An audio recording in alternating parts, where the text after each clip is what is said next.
মুহূৰ্তলৈ স্বাগতম মই পাপৰি আৰু এই মুহূৰ্তৰ খবৰ 4 দিনৰ পিছতো মহানগৰী কৰোনা আক্ৰান্ত যুৱতীৰ পৰিয়ালৰ সদস্যৰ কৰা নাই স্বাব টেষ্ট টুইটযোগে উদ্বেগ প্ৰকাশ Ghoramara Pragjyotish housing colony corona আক্ৰান্ত যুৱতী 4 দিন পূৰ্বে কৰোনাত আক্ৰান্ত হৈছিল জয়তী হালদাৰ নামৰ যুৱতীগৰাকী কিন্তু আজি পৰ্যন্ত পৰিয়ালৰ এজনো লোকৰ নমুনা পৰীক্ষা নকৰাত খুব প্ৰকাশ কৰি স্বাস্থ্যমন্ত্ৰী ডক্টৰ হিমন্ত বিশ্ব শৰ্মালৈ টুইট কৰিছে কৰোনা আক্ৰান্ত যুৱতীগৰাকী অৱশ্যে ইতিমধ্যে কণ্টেইনমেণ্ট জোন ঘোষণা কৰা হৈছে Ghoramara Pragjyotish housing কলনীৰ M block পুনৰবাৰ জনাইছো খুব যুৱতীগৰাকীয়ে এই অভিযোগ উত্থাপন কৰিছে কাৰণ 4 দিন অতিবাহিত হৈ গ'ল 4 দিনৰ পিছতো মহানগৰীত যিগৰাকী যুৱতী কৰোনাত আক্ৰান্ত হৈছিল প্ৰাগজ্যোতিষ হাউচিং কমপ্লেক্সত সেইগৰাকী যুৱতী পৰিয়ালৰ সদস্যৰ স্বাব টেষ্ট কৰা নাই যদিকে পৰিয়ালটোত পিতৃ আছে তেওঁৰ বাইক আছে বুলি জানিব পৰা গৈছে টুইটযোগে উদ্বেগ প্ৰকাশ কৰিছে ঘোৰামৰা প্ৰাগজ্যোতিষ হাউচিং কলনীৰ এগৰাকী কৰোনা আক্ৰান্ত যুৱতীয়ে 4 দিন পূৰ্বে কৰোনাত আক্ৰান্ত হৈছিল জয়তী হালদাৰ আৰু আজি পৰ্যন্ত পৰিয়ালৰ এজন লোকৰো নমুনা পৰীক্ষা নকৰাত খুব প্ৰকাশ কৰি স্বাস্থ্যমন্ত্ৰী হিমন্ত বিশ্ব শৰ্মালৈ টুইট কৰিছে আক্ৰান্ত যুৱতীগৰাকী অৱশ্যে ইতিমধ্যে কণ্টেইনমেণ্ট জোন ঘোষণা কৰা হৈছে Ghoramara Pragjyotish housing কলনীৰ housing কমপ্লেক্সৰ M ব্লকটো যেটো ব্লকত যুৱতীগৰাকীয়ে বাস কৰে সেই ব্লকটো কণ্টেইনমেণ্ট জোন হিচাপে ঘোষণা কৰা হৈছে কিন্তু আমি পুনৰ কৈছো যুৱতীগৰাকী যেটো মুম্বাইৰ পৰা আহিছিল তাত তেওঁ পৰিয়ালৰ লোক আছিল পিতৃ আছিল তেওঁৰ বাইক আছিল বুলি ইতিমধ্যে জানিব পৰা গৈছে গতিকে তাৰ পাছত যে কৰোনা পজিটিভ ওলাৰ পাছত কোভিড পজিটিভ ওলাৰ পাছত এই পৰ্যন্ত পৰিয়ালৰ আন সদস্যসকলৰ স্বাব টেষ্ট নাই কৰা তাকেলৈ উদ্বিগ্ন হৈ পৰিছে কৰোনা আক্ৰান্ত হোৱা এগৰাকী যুৱতী আৰু মন্ত্ৰী হিমন্ত বিশ্ব শৰ্মালৈ তেওঁ টুইটযোগে এই কথা জনাইছে কৰোনাত আক্ৰান্ত যুৱতীগৰাকী পুনৰ কৈছো প্ৰাগজ্যোতিষ হাউচিং কমপ্লেক্সত এম ব্লকত থাকে আৰু এম ব্লকটো ইতিমধ্যে কণ্টেইনমেণ্ট জোন হিচাপে ঘোষণা কৰা হৈছে কিন্তু তাৎপৰ্যপূৰ্ণ কথা যিহেতু জয়তী হালদাৰ নামৰ এই যুৱতীগৰাকী পৰিয়ালৰ কিন্তু স্বাব টেষ্ট কৰা হোৱা নাই তাকেলৈ তেওঁ উদ্বিগ্নতা প্ৰকাশ কৰি টুইট কৰিছে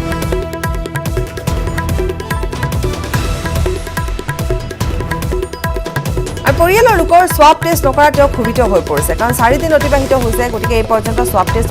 কিয় কাৰণে কৰা হোৱা নাই গতিকে তাত কৰবাত নহয় কৰবাত কিবা এটা যেন গাফিলতি হৈছে সেই কথা তেওঁ যথেষ্ট ক্ষোভিত হৈ পৰিছে উদ্বিগ্নতাৰ সৃষ্টি হৈছে কাৰণ 4 দিন অতিবাহিত হ'ল আক্ৰান্ত হৈছিল যেহেতু জয়তী হালদাৰ নামৰ এগৰাকী যুৱতী মুম্বাইৰ পৰা আহিছিল মুম্বাইৰ পৰা আহি তেওঁ হাউচিং কমপ্লেক্সটোত আছিল এম ব্লকত আছিল আৰু পৰৱৰ্তী সময়ত যেহেতু শৰীৰত কোভিড পজিটিভ পোৱা গৈছিল আৰু কোভিড পজিটিভ পোৱাৰ পাছতে সেই ব্লকটো কণ্টেইনমেণ্ট জোন হিচাপে ঘোষণা কৰা হৈছে কিন্তু তাৎপৰ্যপূৰ্ণ কথাটো হৈছে 4 দিন যেহেতু অতিবাহিত হ'ল তেওঁৰ পৰিয়ালৰ লোকৰ স্বাব টেষ্ট কৰা নাই তাকে লৈ তেওঁ খুদ মন্ত্ৰী ডক্টৰ হিমন্ত বিশ্ব শৰ্মালৈ তেওঁ টুইট কৰিছে জ্যেষ্ঠ সাংবাদিক ৰাজু বৰুৱা ফোনযোগে সংযুক্ত হৈছে ৰাজু বৰুৱা যেহেতু হাউচিং কমপ্লেক্সত আপুনি নিজেও বাস কৰে আৰু সেইগৰাকী যুৱতী ইতিমধ্যে নিজে সেই কথা তেওঁ টুইটযোগে প্ৰকাশ কৰিছে উদ্বিগ্নতা তেওঁৰ লাহে লাহে যেন বৃদ্ধি পাইছে কি কাৰণত আচলতে স্বাব টেষ্ট কৰা হোৱা নাই আপোনাৰ হাতত আৰু কি খবৰ থাকিব পাৰে এই সন্দৰ্ভত প্ৰথম কথা পাপৰি যে তেওঁৰ যিটো টুইট আছে সেই উদ্বেগজনক টুইটটো যদি পঢ়া যায় তেনেহলে তাত লিখিছে যে তেওঁৰ দেউতাকৰ 67 বছৰ বয়স অৰ্থাৎ 65ৰ ওপৰত যিসকল লোকক ইতিমধ্যে কোৱা হৈছে যে তেওঁলোক এই সময়ছোৱাত এই কোভিড-19 তেওঁলোকৰ খুব সোনকালে সংক্ৰমিত তেওঁলোক হ'ব পাৰে আৰু তেওঁ যেহেতু মুম্বাইৰ পৰা আহিছিল যুৱতীগৰাকী জয়তী হালদাৰ যেহেতু মুম্বাইৰ পৰা আহিছিল আৰু মুম্বাই 5 জুনত তেওঁ আহি ইয়াত আছিলে আৰু তাৰপিছতে তেওঁ স্বাব টেষ্ট লোৱাৰ পিছত তেওঁ পজিটিভ ইতিমধ্যে পোৱা গৈছে আৰু তেওঁক ইয়াৰ পৰা ডিএমচিএইচলৈ লৈ যোৱা হৈছে সেইখিনিলৈকে ঠিকে আছে কিন্তু কণ্টেইনমেণ্ট জোন ঘোষণা কৰা হ'ল এম ব্লকৰ এটা পাৰ্ট যে তাত প্ৰায় 8টামান পৰিয়াল এতিয়াও তাত বাস কৰে আৰু সেই 8টা পৰিয়ালে এতিয়াও কিন্তু তেওঁলোকেও এটা কথা বিচাৰি আছে যে স্বাব টেষ্ট হ'ব লাগে তাত জ্যেষ্ঠ সাংবাদিক ৰাজীৱ কুমাৰ থাকে খবৰ তেওঁ হিন্দী খবৰত তেওঁ কাম কৰে আৰু কালিৰ দিনটোত যেতিয়া মন্ত্ৰী ডক্টৰ হিমন্ত বিশ্ব শৰ্মাই সংবাদমেল সম্বোধন কৰিছিল তেতিয়া ৰাজীৱ কুমাৰে সেই তেনেকুৱা ধৰণৰ কিছু কুৱেশ্যন তেওঁ কৰিছিলে যে কণ্টেইনমেণ্ট জোন গোটেইটো কৰিব লাগে অকল সেই পৰিয়ালটোক আৰু কোৱাৰেণ্টাইনত আছে আৰু সকলো নিয়ম মানি চলিছিল জয়তী হালদাৰ যথেষ্ট সচেতন এগৰাকী যুৱতী আৰু তেওঁৰ পৰিয়ালটো যথেষ্ট সচেতন আৰু তেওঁলোকে কিন্তু বাহিৰত ঘূৰি ফুৰা তেওঁলোকে নাছিলে সেই সময়ত তেওঁলোকে নিজকে ভিতৰতে আবদ্ধ কৰি ৰাখিছিল আৰু সেই প্ৰশ্নটো কৰোঁতে তেতিয়া মন্ত্ৰী ডক্টৰ হিমন্ত বিশ্ব শৰ্মাই কৈছিল যে কিছু আৱাসীয়ে তেওঁক কমপ্লেইন দিছিল যাৰ বাবে তেওঁলোকে গোটেই ব্লকৰ এটা সেই পাৰ্টটো যিটো পাৰ্টত জয়তী হালদাৰ থাকে সেই পাৰ্টটো সম্পূৰ্ণৰূপে কণ্টেইনমেণ্ট জোন কৰা হ'ল আৰু ইতিমধ্যে ইয়াত CRPFৰ জোৱান ইয়াত মোতায়েন কৰা হৈছে আৰু আৰক্ষী ইয়াত মোতায়েন কৰা হৈছে তেওঁলোক ইয়াত থাকে আৰু যাতে কোনো বাহিৰৰে ওলাব বা সোমাব নোৱাৰে তেনেধৰণৰ ব্যৱস্থা ইয়াত কৰা হৈছে কিন্তু আটাইতকৈ ডাঙৰ প্ৰশ্নটো জয়তী হালদাৰে যিটো প্ৰশ্ন উত্থাপন কৰিছে অৰ্থাৎ জয়তী হালদাৰ এগৰাকী সচেতন যুৱতী আৰু তাৰ লগতে তেওঁ ছ'চিয়েল মিডিয়াত তেওঁ এক্টিভ কিন্তু এনেকুৱা যদি পাপৰি চোৱা যায় তেনেহ'লে জয়তী হালদাৰে যিটো সমস্যা জয়তী হালদাৰৰ নিচিনা পৰিয়ালৰ ক্ষেত্ৰত হৈছে বা ঘোঁৰামৰা হাউচিং কলনী য'ত ইয়াত প্ৰায় 30জন ইয়াত সাংবাদিকে ইয়াত বাস কৰে তেনেকুৱা এক ঠাই তেনেকুৱা হোৱা এটা ঘটনা য'ত এতিয়ালৈকে স্বাব টেষ্ট বাকী পৰিয়ালবোৰৰ লোৱা নাই আনকি জয়তী হালদাৰৰ পৰিয়ালটোৰে লোৱা হোৱা নাই য'ত তেওঁ শংকিত হ'বলগীয়া হৈছে যে তেওঁৰ পিতৃ 67 বছৰীয়া অৰ্থাৎ এই গোটেই যদি সমগ্ৰ বিষয়টো চোৱা যায় তেনেহ'লে স্বাস্থ্য বিভাগৰ কিছু কথা তেওঁলোকে যিমান খালফুল নবজাওক কিয় কিছু জেগাত কিন্তু তেওঁলোকে কাম কৰি আছে সেইটোক আমি চেলুট আমি ইতিমধ্যে জনাইছো আৰু জনাই থাকিম তেওঁলোকে কাম কৰি আছে তেওঁলোকে সন্মুখৰ পৰা যথেষ্ট যুঁজ দিছে কিন্তু ইয়াৰ পৰিৱৰ্তে কিছু যে ঘেকু ভাওনা চলি আছে সেয়া কিন্তু ইতিমধ্যে পোহৰলৈ আহিছে কাৰণ যদি আপুনি গাঁৱত চাওক গাঁৱত যদি কোনোবা এনেধৰণে সংক্ৰমিত হৈছে জয়তী হালদাৰৰ দৰে কোনোবা তেওঁ খুব ভালকে যদি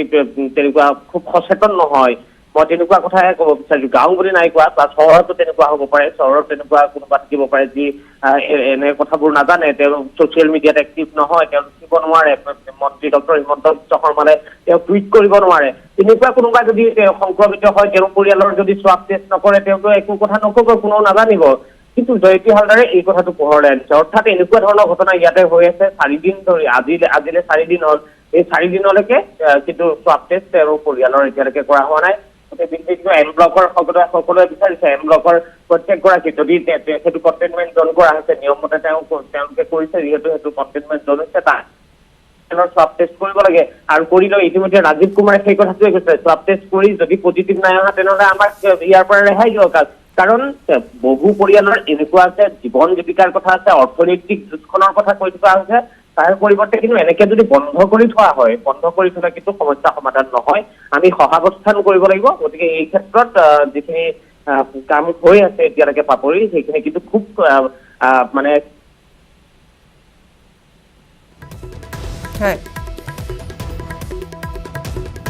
ৰাজু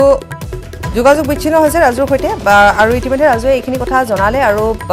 ঠিকেই কথাটো চাবলৈ গ'লে কাৰণ 67 বছৰতকৈ অধিক তেওঁৰ পিতৃ গতিকে এই ক্ষেত্ৰত আচলতে গাফিলতিৰ কিছু কথা আহি পৰে সুৰুঙা য'তে ত'তে ৰৈ যায় যেনেধৰণে এটা তৎপৰতা প্ৰথম অৱস্থাত দেখিবলৈ পোৱা গৈছিল আৰক্ষী প্ৰশাসন তথা স্বাস্থ্য বিভাগৰ সেই তৎপৰতাৰ ক'ৰবাত নহয় ক'ৰবাত যেনে কিছু অভাৱ ঘটিছে কিছু যেন সচেতনতাৰ অভাৱ ঘটা দেখিবলৈ পোৱা গৈছে বিশেষকৈ প্ৰশাসনৰ বিৰুদ্ধে বহুকেইটা অভিযোগ ইতিমধ্যে উত্থাপন হৈছে কণ্টেইনমেণ্ট জ'নক লৈ বিশেষভাৱে আচলতে যেনেধৰণৰ নীতি নিৰ্দেশনাৰ মাজত এটা কণ্টেইনমেণ্ট জ'ন থাকিব লাগে যেনেধৰণৰ প্ৰশাসনৰ তৰফৰ পৰা কিছু ব্যৱস্থা কৰিব লাগে ঠিক তেনেধৰণে যেন কৰা হোৱা নাই কিন্তু এই প্ৰসংগটো আন এক প্ৰসংগ কাৰণ কোৱা হৈছে যে কণ্টেইনমেণ্ট জ'ন ইতিমধ্যে এম ব্লক কৰা হৈছে আৰু তাত যিহেতু তাতোকৈ ডাঙৰ কথাটো হৈছে সেইখিনিলৈকে ঠিকে আছে কিন্তু কথাটো হৈছে যে যুৱতীগৰাকীৰ পৰিয়ালৰ আন সদস্যসকলক স্বাব টেষ্ট কৰা হোৱা নাই তাকে লৈ উদ্বিগ্নতা প্ৰকাশ কৰিছে তেওঁ মন্ত্ৰী ডক্টৰ হিমন্ত বিশ্ব শৰ্মাক টুইটযোগে এই কথা জনাইছে তেওঁ এগৰাকী সচেতন যুৱতী আৰু সেইবাবে তেওঁ টুইটযোগে এই কথা মন্ত্ৰী ডক্টৰ হিমন্ত বিশ্ব শৰ্মাক জনাইছে হয়তোবা মন্ত্ৰী ডক্টৰ হিমন্ত বিশ্ব শৰ্মা বা স্বাস্থ্য বিভাগ তেওঁ যেনেধৰণে নিৰ্দেশনা দিব সেইধৰণে কৰিব কিন্তু হয়তোবা ইয়াত ক'ৰবাত নহয় ক'ৰবাত যেন কিবা গাফিলতি ৰৈ গ'ল আৰু আজি 3 দিন অতিবাহিত হোৱাৰ পাছতো স্বাব টেষ্ট কৰা হোৱা নাই ইতিমধ্যে এম ব্লকৰ সকলো পৰিয়ালৰ লোকে কৈছে যে অতি সোনকালে তেওঁলোকৰ স্বাব টেষ্ট কৰা হওক আৰু যেনেধৰণৰ ফলাফল আহে সেই অনুপাতে তেওঁলোকে আগবাঢ়িব পাৰিব গতিকে কিছু সমস্যাৰ সৃষ্টি হৈছে বা আমি পুনৰ কৈছোঁ যে লকডাউন শিথিল হৈ পৰিছে বা এতিয়া আনলক 1 চলি আছে গতিকে এই সময়ছোৱাত আচলতে সহাৱস্থানৰ কথা আহি পৰিছে মন্ত্ৰী ডক্টৰ হিমন্ত বিশ্ব শৰ্মাই এই কথা কালি উল্লেখ কৰিছে যে সহাৱস্থান কৰিব লাগিব আমি কৰোনাৰ সৈতে কিন্তু তাৰ মাজতো কিছু পৰিমাণে সজাগ সচেতনতাৰ প্ৰয়োজন সকলোৰে আৰু এগৰাকী যুৱতী এগৰাকী সচেতন যুৱতী তেওঁ টুইট কৰিছে কাৰণ তেওঁৰ পিতৃৰ বয়স বহুত বেছি য'ত নেকি 65 বছৰৰ ওপৰত 67 বছৰৰ ওপৰত তেওঁৰ পিতৃৰ বয়স গতিকে তেওঁ নিশ্চিতভাৱে তেওঁ চিন্তা হৈ পৰিছে ইয়াকে লৈ তেওঁ চিন্তা হৈ পৰিছে উদ্বিগ্নতা তেওঁৰ বৃদ্ধি পাইছে আৰু যাৰ ফলত তেওঁ টুইট কৰিবলৈ বাধ্য হৈছে গতিকে এতিয়া পৰৱৰ্তী সময়ত কি কৰা যায় বা কেনেধৰণে ব্যৱস্থা গ্ৰহণ কৰিব সেয়া নিশ্চিতভাৱে লক্ষণীয় হ'ব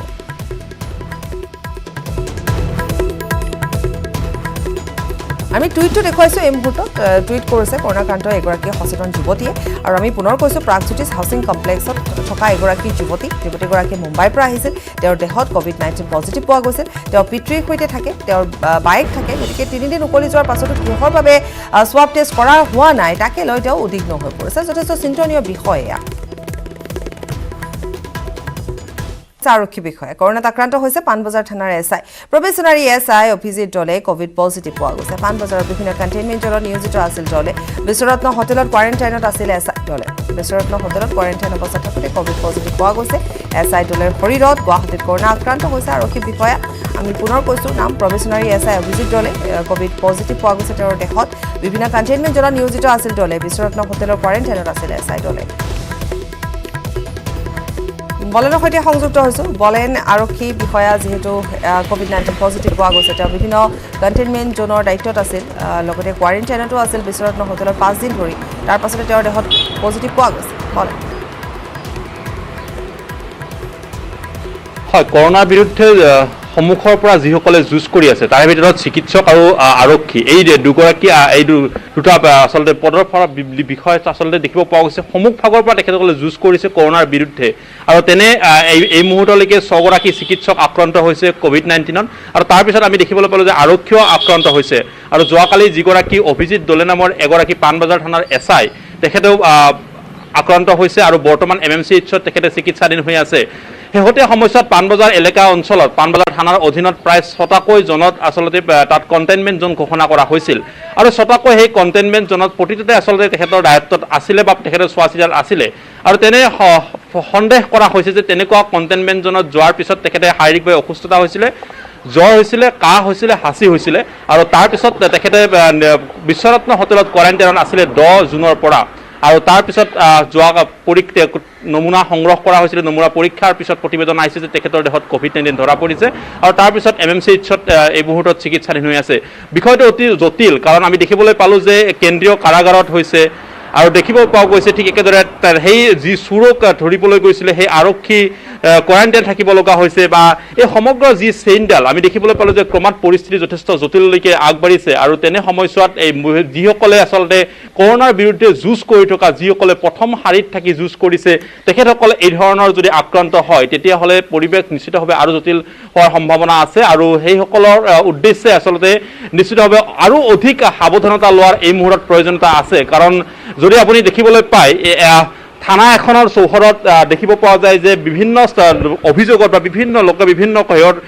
কামৰ ক্ষেত্ৰত থানালৈ আহে আৰু সেইসকলক আচলতে সেই যিসকল লোকে প্ৰৱেশ কৰিব বহিৰাগত যিসকল লোকে প্ৰৱেশ কৰিব তেখেতসকলক যাতে থানাত প্ৰৱেশৰ সন্মুখভাগতে আচলতে বিশেষ ব্যৱস্থা এটা গ্ৰহণ কৰা হয় কাৰণ আজি যদি আমি সন্দেহ কৰা হৈছে যিগৰাকী অভিজিত দলেৰ দেহত কোভিড-19 ধৰা পৰিছে তেখেতে শেহতীয়া সময়ছোৱাত তেখেতে কৰ্মসূত্ৰে তেখেতে কণ্টেইনমেণ্ট জোনৰ দায়িত্ব পালন কৰিছে বা তেখেতে দায়িত্বত আছিলে কিন্তু একেদৰে আপুনি যদি সন্দেহ কৰা হৈছে যে কণ্টেইনমেণ্ট যোৱাৰ বাবে তেখেতৰ দেহত কোভিড-19 হৈছে একেদৰে আজিৰ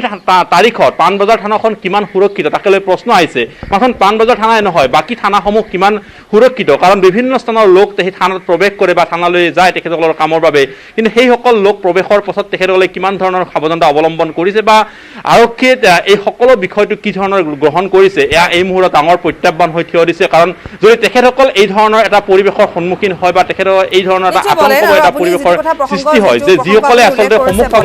সমূহ সময়ত থকা চিকিৎসক আৰু আৰক্ষী কিন্তু এতিয়া দেখিবলৈ পোৱা গৈছে যে চিকিৎসক প্ৰায় প্ৰতিদিনে আপুনি যদি চাই যে এগৰাকী নহয় এগৰাকী চিকিৎসক কিন্তু আক্ৰান্ত হৈছে তেওঁ জোৰেই নহওক আমি শেহতীয়া খবৰ অনুসৰি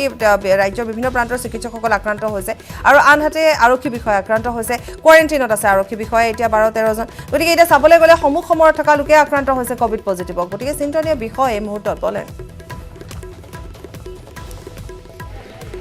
সঁচাকৈ চিকিৎসকৰ ফালৰ পৰা এই মুহূৰ্তত 6 গৰাকী চিকিৎসক কোভিড-19 ধৰা পৰিছে বাকী আমি দেখিবলৈ পাই টেকনিচিয়ান বা অন্যান্য যিসকল চিকিৎসালয়ত জড়িত যিসকল লোক তেনেও এটা দীঘলীয়া এখন তালিকা আছে প্ৰায় 10 গৰাকী লোক তেনেকুৱা আক্ৰান্ত হৈছে আৰক্ষী বিষয়াৰ ক্ষেত্ৰত চাবলৈ যে আৰক্ষীও এই ধৰণৰ কোভিড-19 আক্ৰান্ত হৈছে মুঠৰ ওপৰত ক'ব পাৰি যে সন্মুখ সময়ত থকা এইসকল লোক আক্ৰান্ত হোৱাটোৱে নিশ্চিতভাৱে ৰাজ্যৰ কাৰণে এটা বেয়া খবৰ কাৰণ তেখেতসকলৰ যি ধৰণৰ তত্ত্বাৱধান যিসকল তেখেতসকলৰ দায়িত্বত থাকি জনসাধাৰণক সুৰক্ষিত কৰাৰ কাৰণে চেষ্টা চলাইছে বা জনসাধাৰণ চিকিৎসকসকলৰ ক্ষেত্ৰত জনসাধাৰণক অসুস্থসকলক সুস্থ কৰি তোলাৰ কাৰণে তেখেতৰ ব্যৱস্থা গ্ৰহণ কৰিছে কিন্তু তেনে সময়ছোৱাত তেখেতসকল যদি ভাগৰি যায় তেতিয়াহ'লে বাকীসকলৰ হ'ব কি সেয়া এই মুহূৰ্তত আটাইতকৈ ডাঙৰ প্ৰশ্ন আৰু যিহেতুকে আমি কৰ্মক্ষেত্ৰৰ জৰিয়তে আমি প্ৰতিটো মুহূৰ্তত আমি হয় বলেন আপোনাক ধন্যবাদ জনাইছোঁ এই মুহূৰ্তত গতিকে সকলোবোৰৰ বাবে আচলতে প্ৰত্যেকগৰাকী লোকৰ কাৰণে চিন্তনীয় বিষয় কাৰণ সমূহ সময়ত কেৱল চিকিৎসক বা আৰক্ষী বিষয়াই নহয় সাংবাদিকসকলো আছে গতিকে সাংবাদিকসকলৰ বাবেও এটা চিন্তনীয় কৰিছে এই ক্ষেত্ৰত আমি নিজে নিজে সাৱধান হ'ব লাগিব সচেতনতা আমাৰ মাজত নিজে বৃদ্ধি কৰিব লাগিব আৰু মাস্ক পৰিধান কৰালৈকে আমি যিখিনি নীতি নিৰ্দেশনা আছে সকলো মানি চলিব লাগিব বলেন আপোনাক ধন্যবাদ জনাইছোঁ আৰু আমি পুনৰ এবাৰ কওঁ যে এগৰাকী আৰক্ষী বিষয়া শৰীৰত COVID-19 পজিটিভ পোৱা গৈছে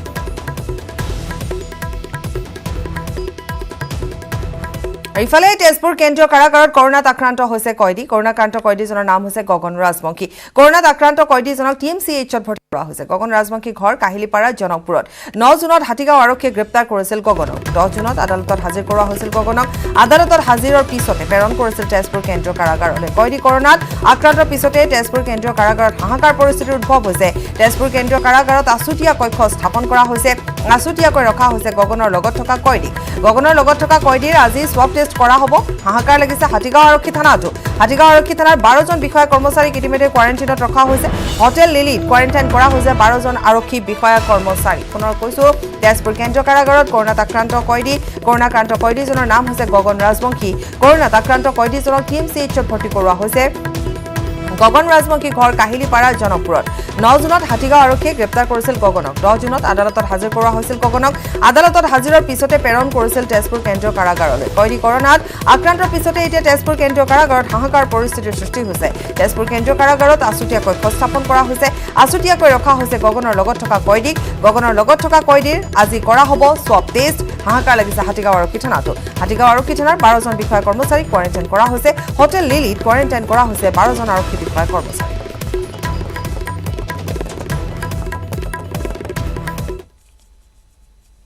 গভৰ্ণমেণ্টে এটা নটিফিকেশ্যন বাহিৰ কৰিছে গোটেই যিখিনি আমাৰ কামৰূপ মেট্ৰ' আৰু গ্ৰাম্য দুইখন ডিষ্ট্ৰিক্টৰ বন্দীবিলাকক তেজপুৰ জেললৈ আনিছিল ঠিক তেনেদৰে যোৱাকালি 10 তাৰিখেও এজন গগন ৰাজবংশী বুলি এজন বন্দী আহিছিল ইয়াতে চুৰিকেশ্বৰ হাতীগাঁও আজি আমি গম পালোঁ তাৰে প্ৰশাসনে ADCয়ে জনাইছে আৰু আমাৰ শোণিতপুৰ প্ৰশাসন আৰু কামৰূপ মেট্ৰ' প্ৰশাসনে জনাইছে যে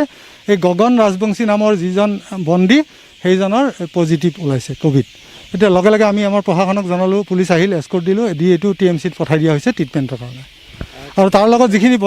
ৰাজ্যত 4,000ৰ দিশে কৰোনা আক্ৰান্তৰ সংখ্যা 3,900লৈ বৃদ্ধি পালে কোভিড পজিটিভ শেহতীয়াকৈ 182 জনৰ দেহত ধৰা পৰিছে মাৰাত্মক কৰোনা ভাইৰাছ শনিবাৰে ৰাজ্যত কৰোনাত আক্ৰান্ত হৈছে 207 গৰাকী 2084 গৰাকী লোক চিকিৎসাধীন হৈ থকাৰ বিপৰীতে আৰোগ্য হৈছে 1,805 গৰাকী কৰোনা আক্ৰান্ত এতিয়াও চিকিৎসাধীন হৈ আছে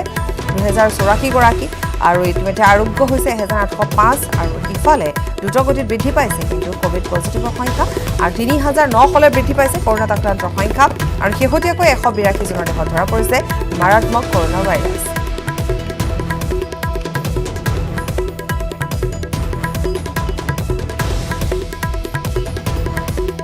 ক্ৰমাৎ জটিল গুৱাহাটী পৰিস্থিতি গুৱাহাটী কৰা হ'ব 50,000 লোকৰ নমুনা পৰীক্ষা 15 দিনৰ ভিতৰত সংগ্ৰহ কৰিব নমুনা মহানগৰী 16 জুনৰ পৰা হ'ব চেম্পল টেষ্ট 12খন হাস্পতালত হ'ব চেম্পল টেষ্টৰ পিছত বিবেচনা কৰা হ'ব পুনৰ লকডাউনৰ কথা 500 পজিটিভ পালে পুনৰ হ'ব লকডাউন নিশা 9 বজাৰ পৰিৱৰ্তে 7 বজাৰ পৰা কাৰফিউ জাৰি কৰাৰ সম্ভাৱনা আছে সংবাদমেল যোগে মন্তব্য কৰিছে মন্ত্ৰী ডক্টৰ হিমন্ত বিশ্ব শৰ্মাই অহা সপ্তাহত সংক্ৰমণ বৃদ্ধিৰ আশংকা প্ৰকাশ কৰা হৈছে গুৱাহাটীত 25 জন আক্ৰান্তৰ কোনো ট্ৰেভেল হিষ্ট্ৰী নাই গুৱাহাটীৰ 153টা গুদামলৈ বহিৰাজ্যৰ পৰা ট্ৰাক আহে লোডিং আনলোডিং পাৰ্কিঙৰ পৰা কৰোনা সংক্ৰমণৰ আশংকা প্ৰকাশ কৰা হৈছে ট্ৰাক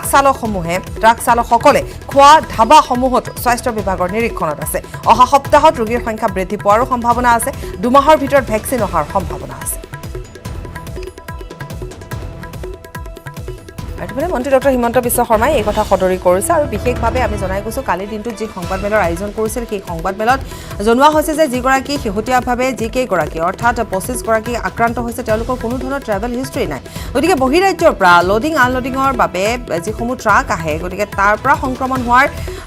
কথা ইতিমধ্যে উল্লেখ কৰা হৈছে বা সম্ভাৱনা আছে বুলি ইতিমধ্যে মন্ত্ৰীগৰাকীয়ে জনাইছে গতিকে বিবেচনা কৰা হ'ব আৰু লগতে এই যি গুৱাহাটীৰ যিটো পৰিস্থিতিৰ কথা তেওঁ ইতিমধ্যে উল্লেখ কৰিছে সেয়া যে অধিক জটিল হৈ পৰিছে 50,000 লোকৰ নমুনা সেইভাৱে পৰীক্ষা হ'ব বুলি ইতিমধ্যে জনোৱা হৈছে আৰু চেম্পল টেষ্ট কৰাৰ পাছত বিবেচনা কৰা হ'ব যদিহে 500 পজিটিভ পায় তেতিয়াহ'লে হয়তোবা লকডাউন পুনৰ এবাৰ দিব লাগিব আৰু নিশা 9 বজালৈকে যি ধাৰ্য কৰা হৈছে সেয়া 7 বজাত কৰা হ'ব বুলি ইতিমধ্যে জনোৱা হৈছে অহা 15 দিনত আমি গুৱাহাটী মহানগৰীত 50,000 মানুহক আমি টেষ্ট কৰিব খুজিছো। আমি অহা 16 তাৰিখে ৰাতিপুৱা 9 বজাৰ পৰা আমি 12টা স্থানত আমি টেষ্ট কৰাৰ সিদ্ধান্ত লৈছো। যিকোনো মানুহে আমি প্ৰশ্ন নকৰো, খালি কাৰেক্ট এড্ৰেছ দিব লাগে। গুৱাহাটী মেডিকেল কলেজ আপোনালোকে চেম্পল দিব পাৰিব, মহেন্দ্ৰ মোহন চৌধুৰী হস্পিটেলত দিব পাৰিব। অতিৰিক্তভাৱে Dhirenpara FRU, Pandu FRU, Ulubari urban hospital, Dispur